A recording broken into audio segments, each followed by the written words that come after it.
ഇന്ന് ഡേ 4 ആണ്. ഞാൻ വെയിറ്റ് നോക്കാൻ പോവാണേ. അപ്പൊ പുതിയ വെയിറ്റ് എത്രയായി നോക്കാം. ദൈവമേ, എനിക്ക് സെഞ്ചുറി അടിച്ചിട്ടുണ്ടാവരുത് എന്നാണ് എന്റെ പ്രാർത്ഥന. നോക്കട്ടെ. നേരെ നിക്ക്. സാരിയുടെ വെയിറ്റ് കൂട്ടെ. കൈ വിട്. അപ്പൊ അത് കാണണ്ടേ? ഞാൻ വരുന്നു. സാരി ജസ്റ്റ് ഒന്ന് ഒതുക്കി പിടിച്ചോളൂ.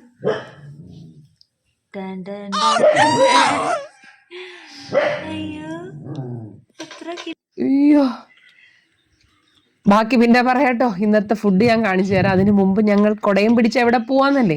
ഇന്ന് വ്യാഴാഴ്ച ആയതുകൊണ്ട് ഗുരു വരുന്നുണ്ട്. അതായത് ഗുരുവിന്റെ വാഹനം നമ്മുടെ എല്ലാ യൂണിറ്റുകളിലും എല്ലാ വീടുകളിലെയും അതിലേ വരും. അപ്പോ പൂവിട്ട് നമ്മളെല്ലാരും പ്രാർത്ഥിക്കും. അഖണ്ഡനാമം ആണ് ഞാൻ ചൊല്ലുന്നത് കേട്ടോ. പൈലറ്റ് വണ്ടി മുൻപിൽ പോയി. എനിക്കത് മുഴുവനും എടുക്കാൻ പറ്റിയില്ല. നല്ല വിശദമായിട്ട് പിന്നീട് എടുക്കാം. ഇപ്പോൾ ഞാൻ ജസ്റ്റ് ഇതാ പോവാണ്. ഇതാ ഹാരമിട്ടത് ഗുരുവിന്റെ വാഹനമാണ്. ഗുരു ഇതിലായിരുന്നു സഞ്ചരിച്ചിരുന്നത്. ഇന്നത്തെ അത് കഴിഞ്ഞ് വന്ന് ഞാൻ രാവിലത്തെ ഭക്ഷണം കഴിച്ചു. അത് നിങ്ങൾ കാണുന്ന പോലെ വളരെ രുചികരമായ ഒരു ഫുഡാണ്. നിറച്ച് പ്രോട്ടീൻസ് ഉണ്ട്. പിന്നെ അതിനകത്ത് ഗ്രീൻ പീസ് അങ്ങനെ എല്ലാം ഇട്ടിട്ട് നല്ല ഒരു കറിയായിരുന്നു. അത് കറി എന്ന് പറയാം, പക്ഷെ അത് ഞാൻ മെയിൻ ഫുഡായിട്ട് തന്നെ കഴിച്ചു. ബാക്കിയുള്ളവരൊക്കെ ഇതാ കഴിക്കാനായിട്ട് നല്ല വിശദമായ നല്ല ഫുഡൊക്കെ എടുത്ത് വെച്ചേക്കുന്നുണ്ടല്ലേ. നല്ല രുചികരമായിരുന്നത് കൊണ്ട് എനിക്ക് പ്രശ്നമൊന്നും ഉണ്ടായില്ല. നല്ല ടേസ്റ്റ് ഉണ്ടായിരുന്നു. ഇത്തിരി എരിവ് കൂടിപ്പോയി, അത് മാത്രമേ ഉള്ളൂ പ്രശ്നം. പിന്നെ ഈസിയാണ് ഇത് ഉണ്ടാക്കാൻ കേട്ടോ. നമുക്ക് വയറ് നല്ല ഫുള്ളായിട്ടിരിക്കും.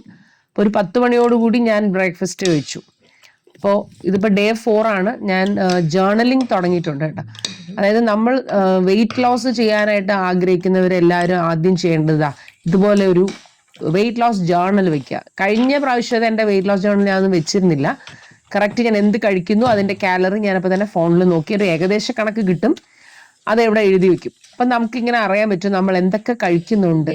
അതുകൊണ്ട് നിങ്ങളും ഇത് തുടങ്ങുക. ഡേ 1 തന്നെ നിങ്ങളും നിങ്ങളുടെ ഫുഡ് എന്തൊക്കെ കഴിച്ചു നിങ്ങൾ എഴുതി വെക്കുകയാണെങ്കിൽ നിങ്ങൾക്ക് നിങ്ങളെ തന്നെ കൺട്രോൾ ചെയ്യാനുള്ള ഒരു ഡോക്യുമെന്റ് ആയിട്ട് ഇത് മാറും. ഓക്കെ, അപ്പൊ നമുക്ക് അമിതമായിട്ടൊന്നും കഴിക്കാൻ തോന്നില്ല. അല്ലെങ്കിൽ നമ്മൾ അത് കണ്ടുപിടിക്കും. നിങ്ങളൊരു കാര്യം ചെയ്യും, നിങ്ങളുടെ ഇപ്പോഴത്തെ വെയിറ്റ് എത്രയാന്ന് നോക്കിയിട്ട് കമന്റ് ബോക്സിൽ ഇടണേ. എന്നിട്ട് ഞാൻ നമ്മുടെ മെയിൻ വീഡിയോ വരുന്നുണ്ട്. കാലറി എങ്ങനെ നമുക്ക് നോക്കണം, നമുക്ക് എത്ര കാലറിയാണ് ആവശ്യം എന്നൊക്കെ നമുക്ക് നോക്കിയിട്ട് അതിൻ്റെ ഒരു കണക്ക് നമുക്ക് എല്ലാവർക്കും ഒരുമിച്ചിരുന്ന് ചെയ്യാം. Okay, by. സദ്ഗുരുവേ ശരണം.